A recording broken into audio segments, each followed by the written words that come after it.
Ladies and gentlemen, girls and gals, and men and boys of all ages, come around and enjoy the stories beyond the mist. The stories of killer versus mythology. I hope you got your popcorn ready, because this is going to be a fun show. So, it began, and one day, Medusa, just sitting in her temple, minding her business, waiting for the next ignorant man to stomp on by to try to claim her head. But we all know the story. Medusa always wins. She always adds another to her collection of statues. But one day, a sinister-looking portal popped up in one of her walls. She goes to check it out and is wondering if the gods have something new they need to torture her with. As she examines it, she hears something in the distance behind her. She looks. Nothing's there. Then she just hears a loud growl/scream nearby. And then nearby, near one of the torches, she sees a figure rise up. Pale. Very pale. Long and lengthy, indeed. But there was something curious about it. It didn't have an actual normal face. It didn't have eyes. She couldn't see anything but except when it opened its mouth like a flower, just a row of shredded teeth and just a hole. It was the Demogorgon. So, on this fateful encounter, the Demogorgon somehow just found himself in just a random realm, as he was adventuring outside of the Upside Down. But he didn't know what type of surprise he was going to run into when he ended up right in Medusa's lair. As the two were, how you should say, sizing each other up, Medusa raised herself above the ground with her long body, her long snaky body, just to impose some fear, as she was trying to find an area where she could just freeze the intruder and make him cement in place. But she couldn't find anywhere. She couldn't do anything. It couldn't work. She couldn't freeze it. It wasn't freezing whatsoever. The Demogorgon, feeling the presence of Medusa and feeling how impose a pressure upon him, decided to act. As Medusa saw the Demogorgon starting to go closer and closer to her, starting to run towards her, and then lets out a shriek and try to pounce on her, she quickly slides away. As she's looking around, she's thinking, well, if I can't freeze it, I need to stab it. So as she's going around trying to find the weapon, she notices it disappeared. Where could it be? And she notices a hole in the wall has started glowing and then faded. She was wondering if it left. Maybe it knew that she was going to find a sword and impale it. But then out of nowhere, she hears like an opening of a portal sound behind her, and there it is, popping out of the ground, and then jumping on her and biting her in the back, and clawing at her. It took all of her strength with her tail to wrap around it and yank it off and throw it onto the ground and slither away so she could recuperate. How could something so devious find her and she not know about it? how could this be happening right now? For once, something that could not be defeated by just her gaze. She was at a loss. While the Demogorgon was still getting back on its feet, and it realized it very much so desired the taste of the meat that it had been into, because it has never been into anything that it tasted so beastly, yet so humanly at the same time. It made him crave for more. And then, Medusa, as she found a sword nearby after she was done recuperating, came out and tried impaling the Demogorgon in through the back. But, sadly, the Demogorgon's tough hide was allowed it to just roll away as it got a slight cut from Medusa. Medusa, looking around, was wondering, where have it gone out to? Did it go into one of those portals again? And she decided, maybe I could destroy the portals. She tries to stab them, and to her surprise, she was able to destroy one of them. But then she heard another one open up, and she couldn't find out where it was. Till she looked above her, and there was the Demogorgon, slowly coming out, and then fell upon her. As it started to claw at her, and yank and hold itself onto her as it started trying to bite into her flesh, she felt a jolt in her, and she couldn't move for a second. She was wondering, what has happened? As the Demogorgon started eating away, she was able to slice it to scare it away and get it to go back for a little longer. Medusa, worried that she was going to bleed out, started to slither away and try to find a place where maybe she couldn't get caught by the Demogorgon. Maybe there was a hiding place that she could hide and just recuperate, and hopefully one of her sisters would come by and help her out. But sadly, that is not the case. The Demogorgon, fueled up, decided to lunge at her and be relentless. It started to come after her, and then she noticed that she wasn't able to sprint away as she usually did. She had a fear overcome her, and she couldn't move as quick as she once did. He jumped on her again, and as he was about to bite her face, she tried having her snakes on her face, on her head, to bite at the Demogorgon, to make it go away, to make it just pause and maybe step back in so she can get away. But to her dismay, the Demogorgon's mouth was big enough to engulf her whole head and not care about the snakes, and to shred the snakes with its many teeth inside its maw as it engulfed her head and bit it clean straight off. A few hours later, the Gorgon's sisters came by and they saw their sister Medusa's body eaten to pieces, but the Demogorgon was nowhere to be found, as one of its remaining portals faded, as it would no longer be visiting that realm because it had its fill. Well, that was such a great story. Who would have known the Demogorgon would have gone over on good old Medusa?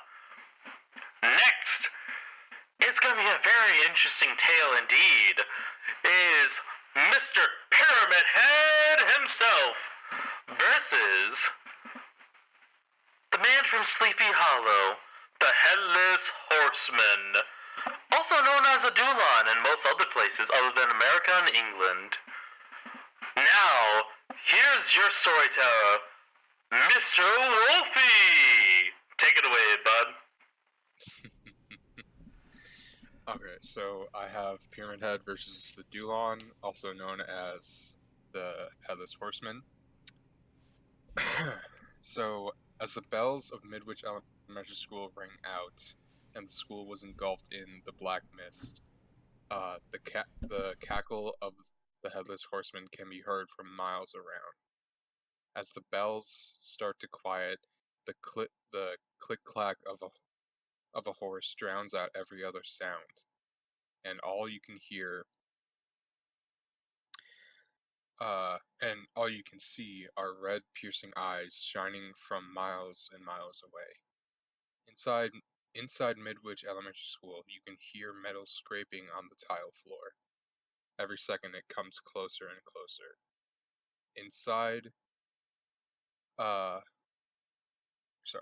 Outside, the clacking draws louder and louder to the elementary school. As Pyramid Head reaches the outside of the elementary school, he is met by the Headless Horseman, cackling.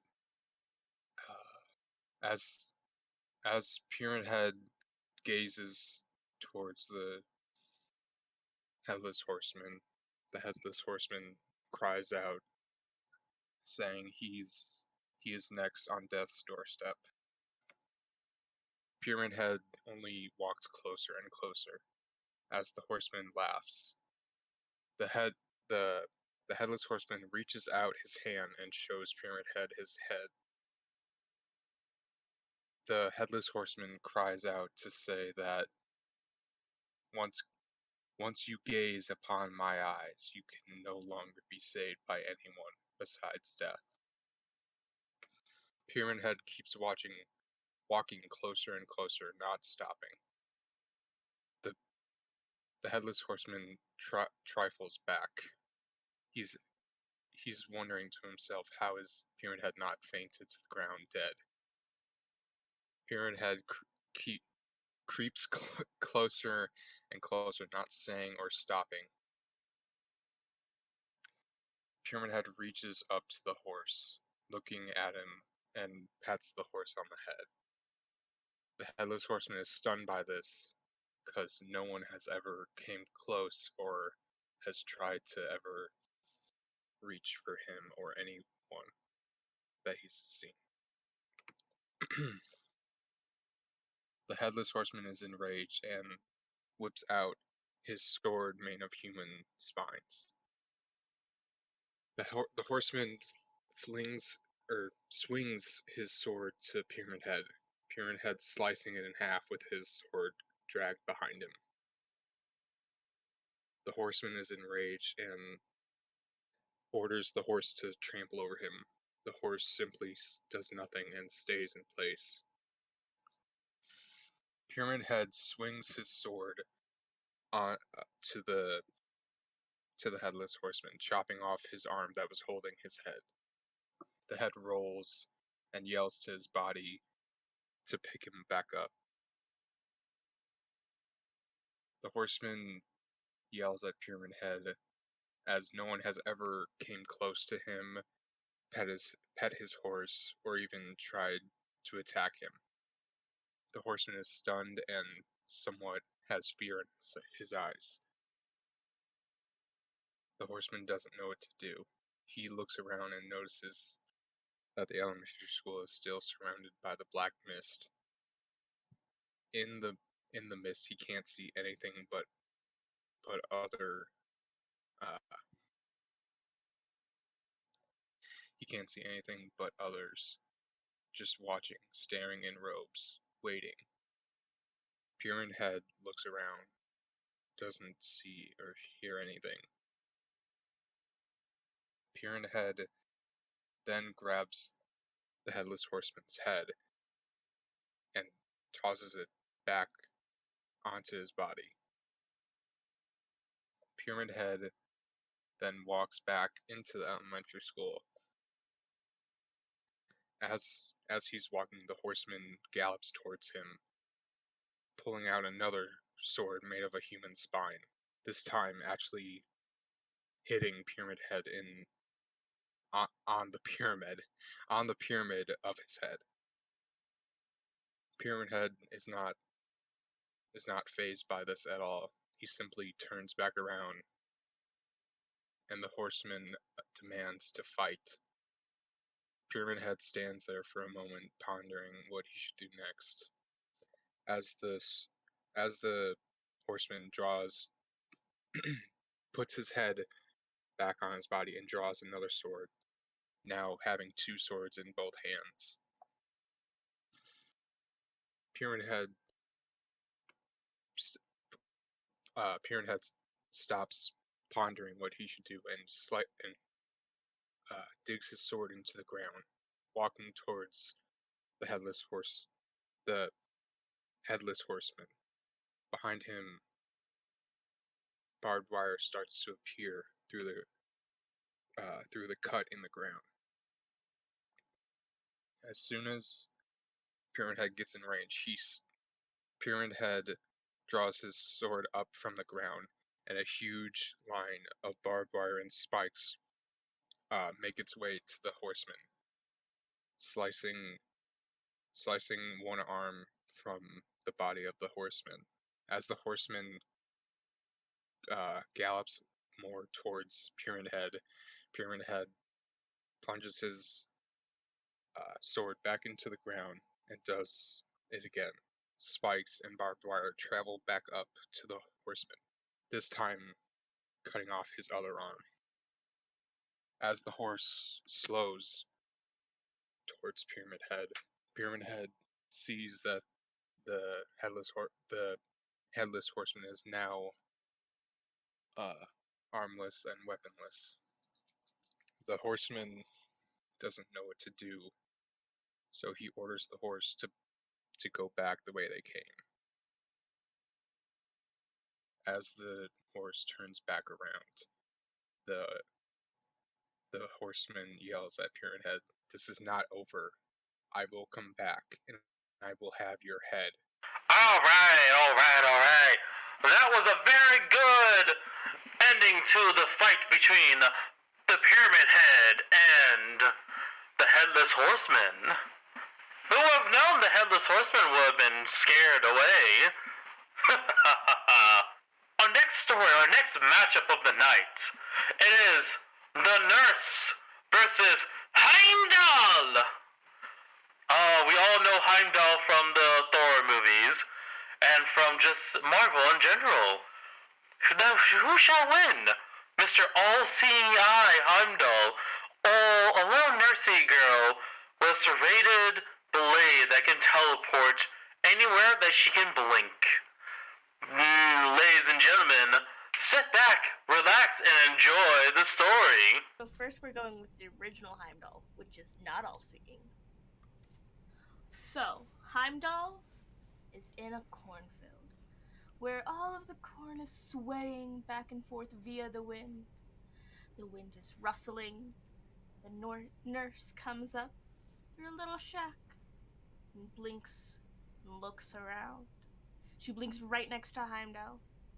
Heimdall is not necessarily surprised, but surprised in the way that, how the fuck did she get over here? Heimdall reaches for his horn to use for a weapon. The nurse scrapes Heimdall's chest. He lashes backwards, trying to fight, and Heimdall seeks out the nurse throughout the cornfield as she blinked away. They're fighting, slashing, blood is all over the place. Heimdall swings, and the nurse blinks away. Nurse, it goes on for hours. He sees, he hears. He's not the greatest fighter, but nor was he ever. The nurse comes through and slashes him, and Heimdall runs and goes with the wind. Well, what a short but good story that was against Heimdall and the Nurse. Very interesting indeed. Well, everyone, we haven't really talked about gods this much so far this storytelling episode, have we? Well, good for you that we have an extra story in the midst involving the king, the god of the underworld, Hades, versus Freddy Krueger. Now, sit back and enjoy. Now, this should definitely one nightmarish hell of a treat. Freddy versus Hades. So Freddy leans over Nancy. I'm blanking on her last name. Well, whatever. Sleep, my little Nancy. Freddy leans over Nancy, putting his claw up on her cheek. Freddy pulls back his hand and swings his claw into Nancy, only to realize he's been transported somewhere else. Freddy looks around himself, confused and wondering how he got where he is now. Frederick Charles Krueger. Freddy turns around to see a man on an old and crumbling throne.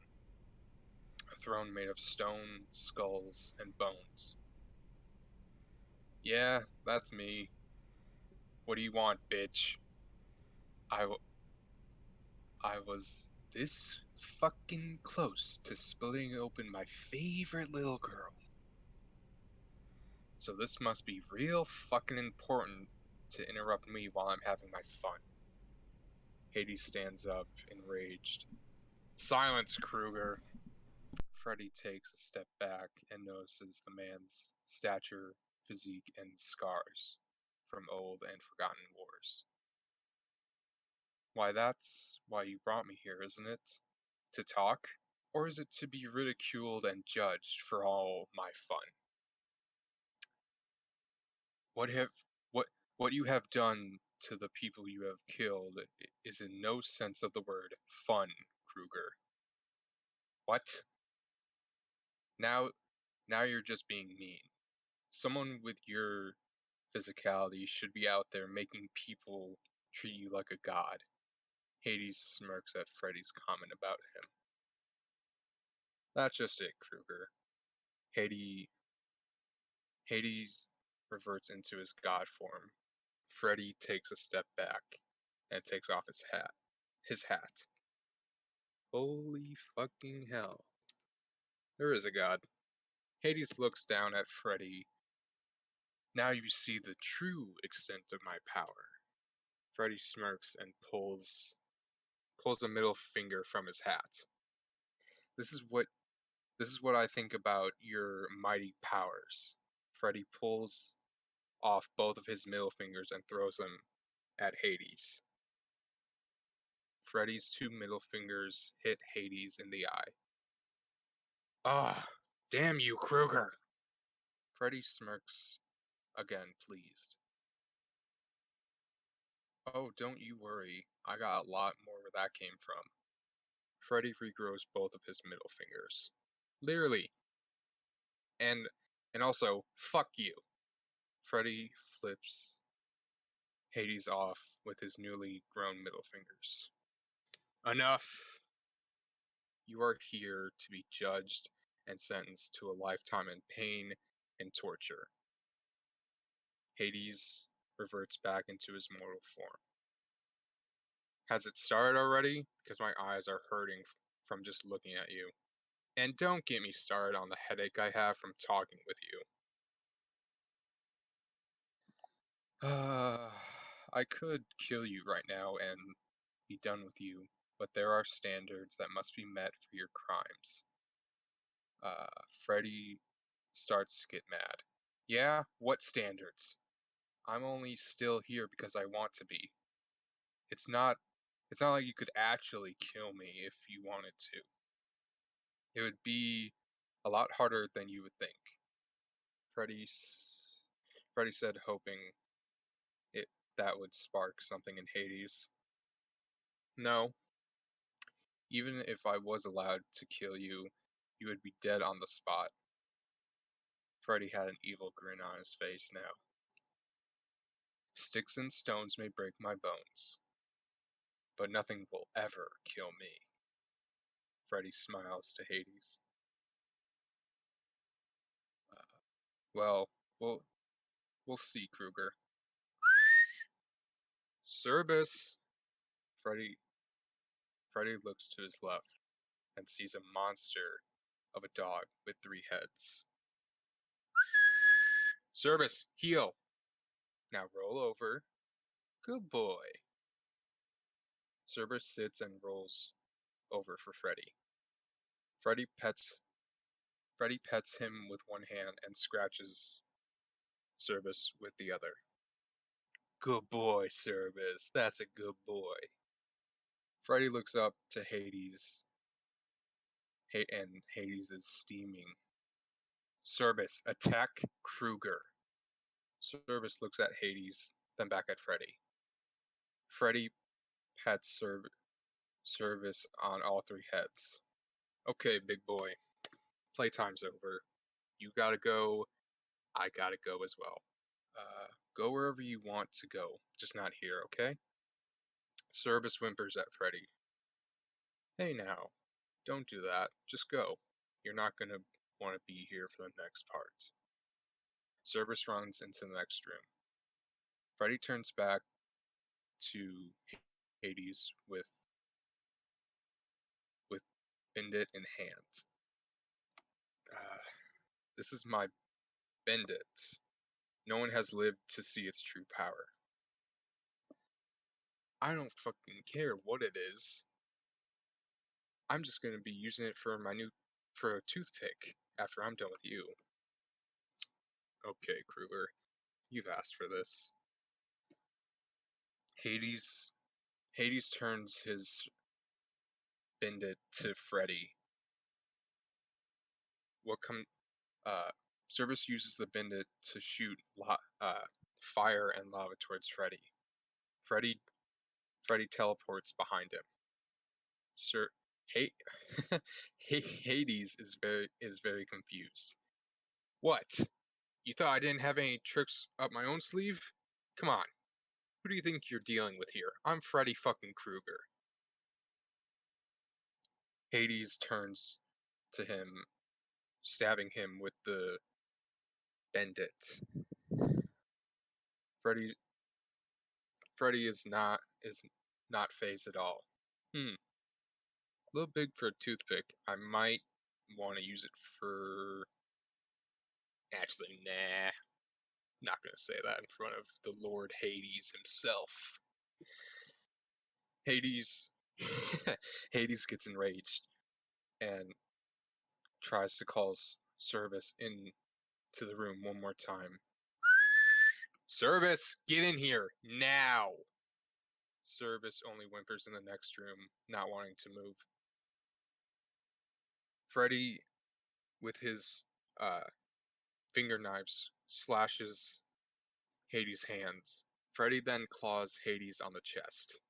Hades smacks Freddy to the ground. What, you're gonna fucking slap me? What are you, a bitch? Hades is too tired of Freddy's talk to respond. Okay, fine, I see how it is. You don't want to fucking talk to me, you just want to fight. Fine. Put him up, bitch. Put him up. Freddy then teleports behind Hades. Hades predicted he would come back and swing and jabs his Bendit into Freddy's torso. Not bad. But you forgot. I have souls in me. Freddy then releases souls that he has kept in his body from the people that he has killed. They go around Hades, whispering to him. While Hades is confused, Freddy has a minute to break the Bendit that's still in Hades' hands. Hades then reverts back to his god form. This is enough, Kruger, and stomps on Freddy. Freddy then cuts his way through Hades' foot and up to his leg, then to his chest, and then sprouts out his chest, clawing him in the face. Hades reverts back to his mortal form and lies on the ground. 1, 2, Freddy's coming for you. 3, 4, better lock your door. 5, 6, better grab a crucifix. 7 and 8, gonna stay up late. 9, 10, never sleep again. Do you know why people sing that song about me, Hades? I'm gonna fucking kill you, Kruger. Freddy Freddy leans in close to Hades. It's because I kill you in your sleep. Freddy plunges his finger knives into Hades' stomach. Hades wakes up and looks down and see all the scratches and scars that Freddy has given him while he was sleeping. I told you, Hades. It's very hard to kill me, but you don't listen. Well, how could you listen? You were sleeping. But then again, you mess with the best. I'm a dream demon, and apparently you didn't know that. So, I put you to sleep. I'll see you in hell, Hades. Oh wait, that's your job. Sorry. Not sorry. I'm gonna go see Nancy. Also, before I go, Cerberus, buddy, come here. Cerberus comes into the room. I'm gonna take your dog. He seems to like me. I like him. He doesn't like you anymore. Bye. Freddy teleports to Nancy's house. Well, that was another good story by Mr. Wolfie himself. Who would have known that Freddy would have gotten an upper hand on the god of the underworld? I sure wasn't expecting that, now were you? But then again, Freddy does have a little trick for sending people to nightmarish hellscapes. Am I right? Now it is Miss Amber's turn to give you a story about another dark god, but also about a very bloodlusted individual himself. It is the Oni versus the Cthulhu. Sit back and I hope you enjoy the story. So the story begins with Cthulhu bringing Oni to his realm for the battle.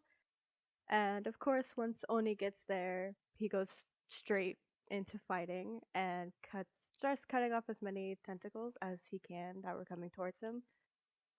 And with each cut, it stunned Cthulhu. And the Oni starts gathering the blood that's like floating around from Cthulhu, so he gets stronger. And Cthulhu gets tired of Oni cutting up his tentacles, so he catches him by the throat in his claws and slowly starts crushing his windpipe.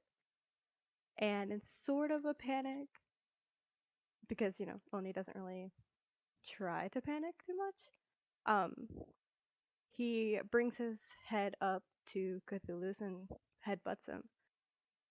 And Cthulhu then drops him and then takes flight because he was just kind of tired of Oni. So he kind of lets out a growl and it kind of shakes the earth around Oni. And Oni decides that he's going to take the fight up to Cthulhu. So he goes into the forest and starts climbing the tallest tree. And he kind of gathers up his anger and kind of jumps towards Cthulhu, but Cthulhu turns at the last moment and grabs his foot and throws him down on the ground, creating a huge crater. And kind of stunned. Cthulhu just, not Cthulhu, sorry. Hold on, cut that part out. Oni just sits there for a little bit, probably contemplating life, and starts crawling out. But as he crawls out, he kind of notices that he's not in the place that he once was. It kind of resembles Japan. And there was cherry blossoms, and the wind was just blowing around very gently.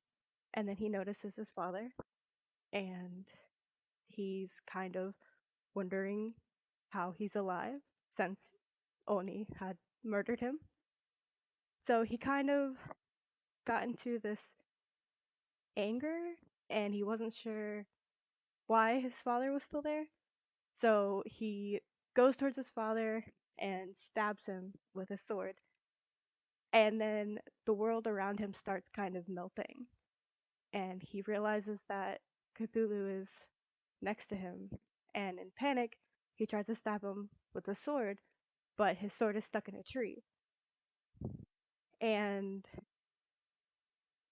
Cthulhu's tentacles just slowly start engulfing him. And Oni is struggling with everything that he has. And then he hears a deep growl. And in his head, he hears the words, "Don't struggle, it's easier this way." And that's it. Well. That was certainly a very tentacly finish, I would say so myself. Who would have known that Oni will fell prey to being engulfed by tentacles like that? But it is what it is. Not many and not all can go up against the dark god Cthulhu, the mortal one. Especially with his mind tricks. He definitely loves those. I should know. Next is our final act of the evening. It is going to be a very interesting one indeed. This one is the Huntress versus the God Athena. Now, will the hunter be able to hunt a god? Especially one of such wisdom and strength.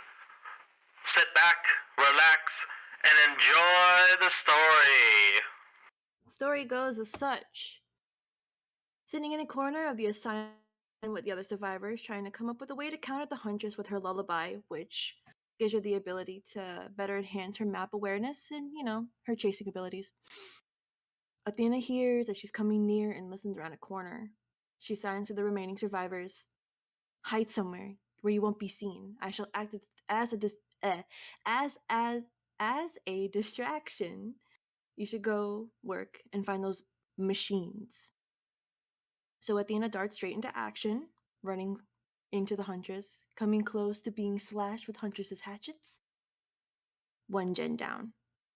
2 gens. Then there were 4 gens done. Athena hid in a corner. 1 survivor rushed to find her wounded lightly from the Huntress. They heal her quickly in the boon a circle of healing. While they come up with an idea, they run into the Huntress to get the last gen done. Athena, we're the only 2 remaining. The others, they were sacrificed to the entity. I wasn't able to protect them. Michaela said, looking at the ground, shaking in fear from seeing the fellow survivors getting killed. My child, do not worry. I will make sure you will make it out, even if I get sacrificed. The 2 set out to find the final gen. They come to realize the final gen is in the killer shack. Athena, the Huntress keeps going back to the shack. We're not going to be able to get it done. What are we going to do? Michaelis is shaking. My child, please, do not panic. We will rise to victory no matter what happens. I will protect you. Please place your faith in me. Athena rubbing her back softly. They slowly approach the shack and scout the area. They don't see the Huntress. So they run and begin to work on the generator. They complete it. They get it almost done. Almost completed, but silently the Huntress grabs Michaela and rips her off the Jenny roughly, placing her on her shoulders, and begins to rush her to the generator. Edit that part out, Shane. Rush her to the basement. Michaela struggling, trying to escape from her iron grasp, but it didn't work. Michaela looking at the hook, approaching her, and screams, "Athena, please! I don't want to die!" The feeling of the hook entering her shoulder gives this numbing sensation. I can try and get out, but she's standing right in front of me. What could I do to buy Athena time? She thinks to herself, and she looks at the Huntress square in the eyes and begins struggling. On the first try, she manages to get off the hook. Michaela runs straight out of the shack, yelling to Athena, "Athena, please! Finish the generator and escape this world!" Athena, looking back at the injured Michaela with a sudden expression, manages to finish the Jenny. With the guidance of her past allies in war, she builds the courage and chases after the Huntress. She hides around the corner and finds Michaela healing herself with her boon and signals her to join her in the corner. They talk for a brief moment and decide that they are going to run for the door the farthest away from the Huntress. They run toward the door and Michaela starts opening the door. They just get it about open and the Huntress is coming from across the map, rushing. The door opens and they run. They see hatchets flying by their faces and manage to dodge, but that doesn't stop them from running. They manage to get out with one survivor remaining. Well then, that was a definitely interesting take on Athena versus the Huntress. Definitely interesting to hear and envision Athena just being a regular survivor, helping the others with her wisdom to get out. Sad to say, she was only able to rescue one, but in the face of the Huntress and in the realm of the entity, most of the time, making it so you and one other person gets out is always sometimes the best scenario. But to thank you all to the storytellers who helped us tonight and told their tales of the killers versus other beings in mythological history. I hope you all enjoyed. Now, we're gonna go into all of our creators, all of our speakers, into them talking about their content, where you can find them at, and most of all, where you can go follow them at as well. And if you liked and enjoyed the podcast and are ready to see more to come, hit that like button and hit the sub and bell as well, because we are definitely going to have more of these in the future. Did I hear something about a nemesis versus a dark god of death in the future? Maybe, but we shall see. See you in the next episode. So, Amber and I have our own little resin craft shop called Resining Days, where we make handmade resin crafts. You can find us on our website at resiningdays.com. That is RESININGDAYS.com. And we also have an Instagram at Resining Days. And also, we have a YouTube channel called Panda Nina Paranormal Sisters. And we just uploaded one where we were in a graveyard and we got some very intense things. So if you'd like to go check that out, you can check that out at YouTube at Panda Nina Paranormal Sisters, or you can go to our Instagram at PN_paranormal_sisters_official, and there will be a link so you can get to our channel faster.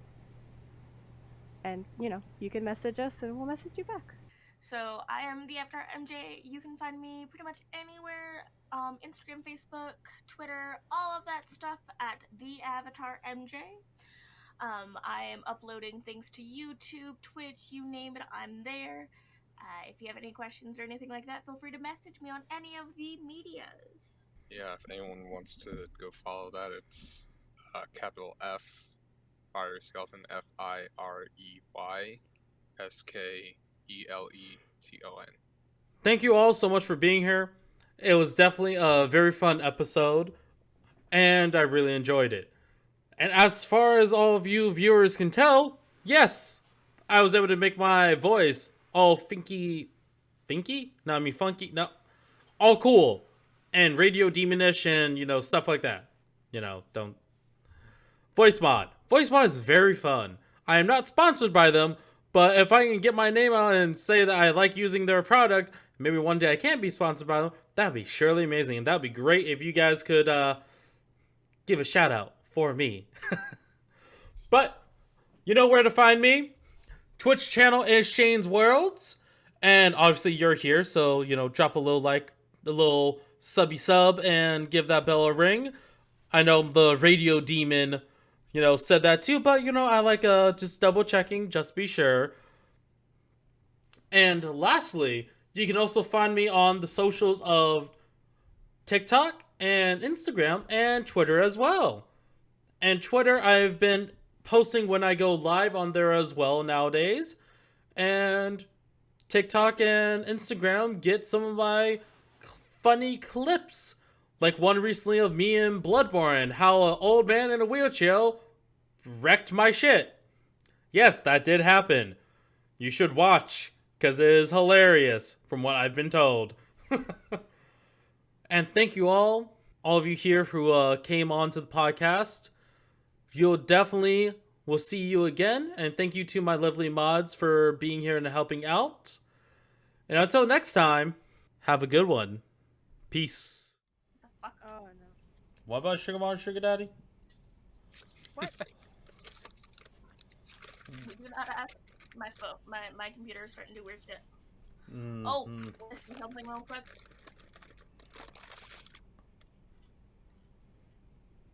Had some cock rings last night. They were really good. What? They were fantastic. I loved these cock rings. Yeah. What? Am I hearing you right? No comment. Oh. Yeah. That's what it's called. Reminds me of like Red Robin's like onion tower kind of. Uh-huh. Oh, Shane, you got so excited, but now you're just disappointed, huh? No, it was just I was confused. At least now I'm no longer confused. I'm kind of relieved in a way. Alright. I confuse a lot of people. It's